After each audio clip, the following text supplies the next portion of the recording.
Trade vibe എന്ന YouTube ചാനലിലേക്ക് എല്ലാവർക്കും സ്വാഗതം.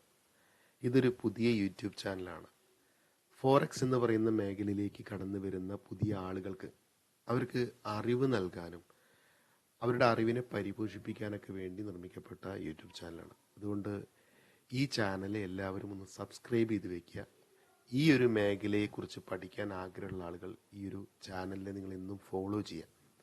ഇതിൽ പ്രധാനമായിട്ട് വീക്കിലി അനലൈസുകളും അതുപോലെ തന്നെ ഇനി വരുന്ന ദിവസങ്ങളിൽ ഓരോ കറൻസിയും അതുപോലെ കമ്മ്യൂണിറ്റിയും ഒക്കെ അതിൻ്റെ അനലൈസുകളും അതിൻ്റെ മൂവ്മെൻറ്റുകളെ കുറിച്ചൊക്കെ നിങ്ങൾക്ക് പഠിപ്പിച്ചു തരാനും ഇതൊരു പഠനാവശ്യവുമായി ബന്ധപ്പെട്ടുള്ള ഒരു ചാനലാണ്. കൂടാതെ തന്നെ ട്രേഡ് ചെയ്യാൻ അറിയാത്ത ആളുകൾക്ക് ഇനി വരും ദിവസങ്ങളിൽ ലൈവായിട്ട് ഗോൾഡ് ഒക്കെ ട്രേഡ് ചെയ്യുന്നത് നിങ്ങൾക്ക് ലൈവായിട്ട് നമ്മളൊക്കെ ട്രേഡ് ചെയ്യുന്നത് എങ്ങനെയാണ് ഞങ്ങൾ എൻട്രി എടുക്കുന്നത്, എങ്ങനെയാണ് പ്രോഫിറ്റബിൾ ആവുന്നത്, ഞങ്ങൾ എടുക്കുന്ന ട്രേഡിനനുസരിച്ച് നിങ്ങൾക്കും ട്രേഡ് എടുത്തിട്ട് നിങ്ങൾക്കിത് ലാഭകരമാവുന്ന രീതിയിൽ ഈ ഫോറക്സിനെ എങ്ങനെ ലാഭകരമാക്കാവുന്ന രീതിയിൽ അത്തരം കാര്യങ്ങളെ കുറിച്ചിട്ടൊക്കെ ഇനി വരും ദിവസങ്ങളിൽ നമ്മൾ ഈ ചാനലിലൂടെ ലൈവ് സ്ട്രീമിംഗ് ഒക്കെ ചെയ്യും. ഇപ്പോൾ ഇന്ന് ആദ്യത്തെ വീഡിയോ ഈ വരുന്ന ആഴ്ചയിലെ ഗോൾഡുമായി ബന്ധപ്പെട്ടിട്ടുള്ള ഒരു വീഡിയോ ആണ്.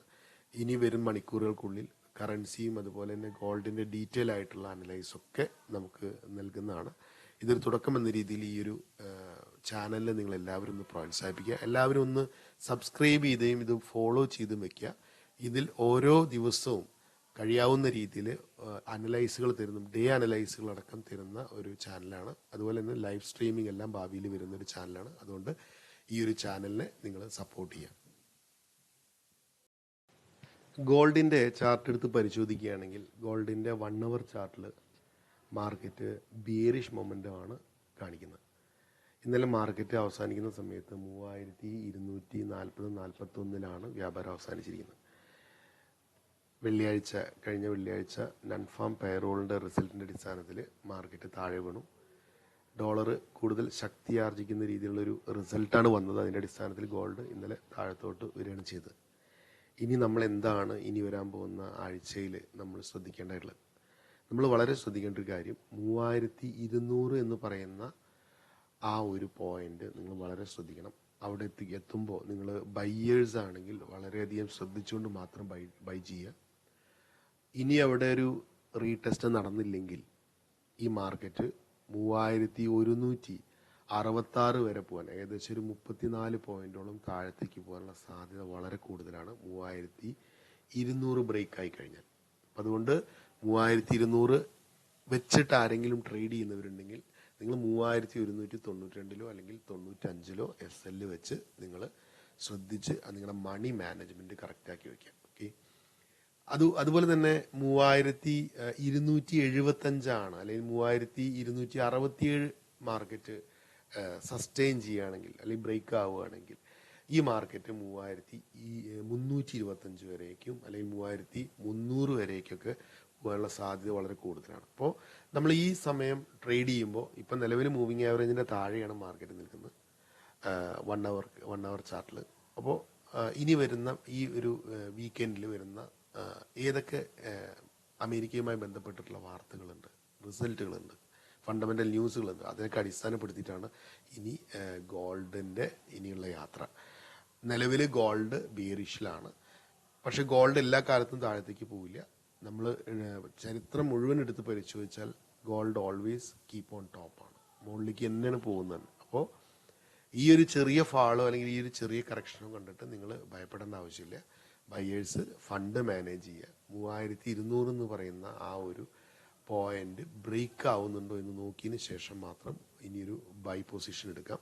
3200 താഴത്തേക്ക് പോവുകയാണെങ്കിൽ അത് സെൽ പൊസിഷനാണ്, ബീറിഷാണ്. അത് 3167 3150 വരെയൊക്കെ പോയി തിരിച്ച് വരാനുള്ള സാധ്യതയുണ്ട്. ഗോൾഡ് വലിയ രീതിയിലുള്ള ഫാൾ എക്സ്പെക്ട് ചെയ്യേണ്ട, കാരണം 3500 നിന്നാണ് മാർക്കറ്റ് താഴത്തേക്ക് വന്നിട്ടുള്ളത്. അപ്പോൾ അതുകൊണ്ട് തന്നെ ഒരു തിരിച്ച് ഒരു പുൾ ബാക്ക് ഒക്കെ ഉണ്ടാവാൻ സാധ്യതയുണ്ട്. അല്ലെങ്കിൽ അതുപോലെ തന്നെ 3300 പോവുകയാണെങ്കിൽ അവിടുന്ന് വീണ്ടും താഴത്തേക്ക് വരാനുള്ള സാധ്യത വളരെ കൂടുതലാണ്. കുറച്ച് കാലത്തേക്ക് 3200-ന്റെയും 3300-ന്റെയും ഇടയിൽ വ്യാപാരം നടക്കാനുള്ള സാധ്യത ഇപ്പൊ കാണിക്കുന്ന 1 hour ചാർട്ടിൽ ഉണ്ട് എന്നാണ്.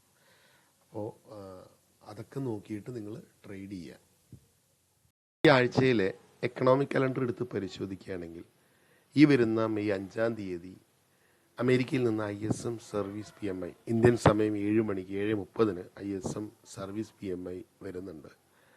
ഗോൾഡൊക്കെ ട്രേഡ് ചെയ്യുന്ന ആളുകൾ കറക്റ്റായിട്ട് അവരുടെ പൊസിഷൻ ശ്രദ്ധിക്കുക, ഫണ്ട് മാനേജ് ചെയ്യുക. വളരെ ഇമ്പോർട്ടൻ്റ് ആയിട്ടുള്ള ന്യൂസാണ്. നമുക്കെല്ലാവർക്കും അറിയാൻ കഴിഞ്ഞ കുറച്ച് കാലങ്ങളായിട്ട് തിങ്കളാഴ്ച നോർമൽ മൂവ്മെൻ്റ് അല്ല, ഒരു അബ്നോർമൽ മൂവ്മെൻറ്റ് തന്നെ പറയാം. കാരണം ഹൈ വോളറ്റാലിറ്റിയാണ്. താരിഫ് വാർ അവസാനിച്ചോ എന്ന് ചോദിച്ചു കഴിഞ്ഞാൽ പൂർണ്ണമായിട്ട് അവസാനിച്ചില്ല. ഇപ്പോഴും ഒരു അൺസർട്ടനിറ്റി മാർക്കറ്റിൽ നിലനിൽക്കുന്നുണ്ട്. അപ്പോൾ ഫോറക്സ് വർക്ക് ചെയ്യുന്നത് 70% ഇതുപോലെയുള്ള ഫണ്ടമെൻ്റൽ ഓറിയൻറ്റഡ് ന്യൂസിനെ ബേസ് ചെയ്തിട്ടാണ്.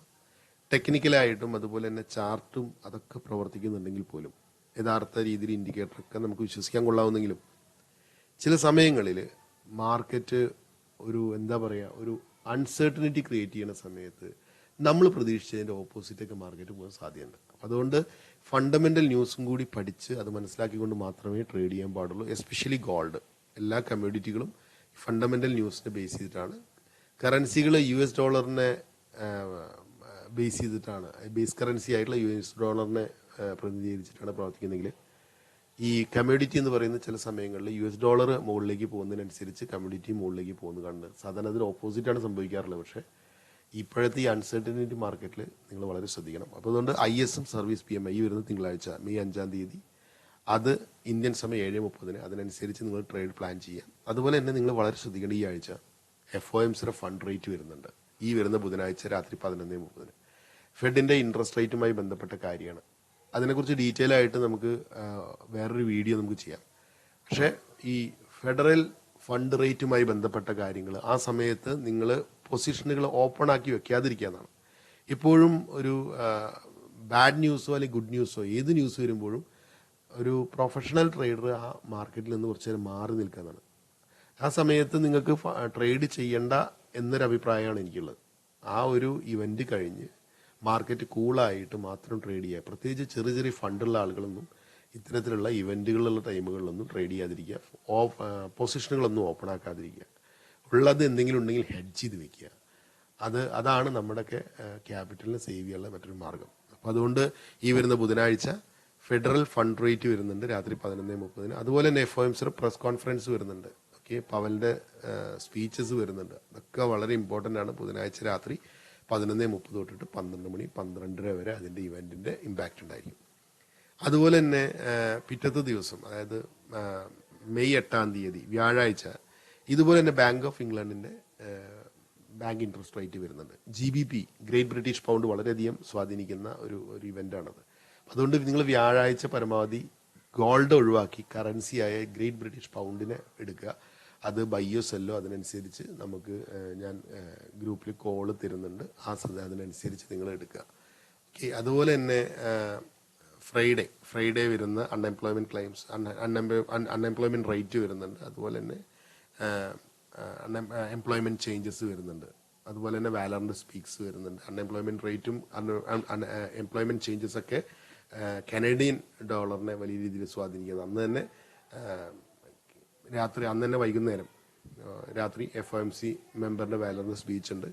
അതൊക്കെ ഒരു ഇമ്പോർട്ടൻറ്റ് ന്യൂസാണ്. പക്ഷേ ആ രീതിയിൽ വലിയ രീതിയിലുള്ളൊരു ഇമ്പാക്റ്റ് ഈ വരുന്ന ബുധനാഴ്ചയും അതുപോലെ തന്നെ വ്യാഴാഴ്ചയാണ് ഉണ്ടാവുക. ബുധനാഴ്ചയുടെ ന്യൂസ് വ്യാഴാഴ്ചയും അതിൻ്റെ ഇമ്പാക്റ്റ് ഉണ്ടാവും. അതുകൊണ്ട് ഈ ആഴ്ച വളരെ ഇമ്പോർട്ടൻ്റ് ആയിട്ടുള്ള കാര്യം, ഒന്ന് PMI റിപ്പോർട്ട് വരുന്നുണ്ട് തിങ്കളാഴ്ച, ബുധനാഴ്ച FOMCയുടെ ഇമ്പോർട്ടൻറ്റ് ന്യൂസ് വരുന്നുണ്ട്, വ്യാഴാഴ്ച അതുപോലെ തന്നെ ഗ്രേറ്റ് ബ്രിട്ടീഷ് പൗണ്ടിനെ സ്വാധീനിക്കുന്ന ബാങ്ക് ഓഫ് ഇംഗ്ലണ്ടിൻ്റെ ന്യൂസും വരുന്നുണ്ട്. അപ്പോൾ അതിനനുസരിച്ച് നിങ്ങൾ ഫണ്ട് മാനേജ് ചെയ്യുക. ഓക്കെ.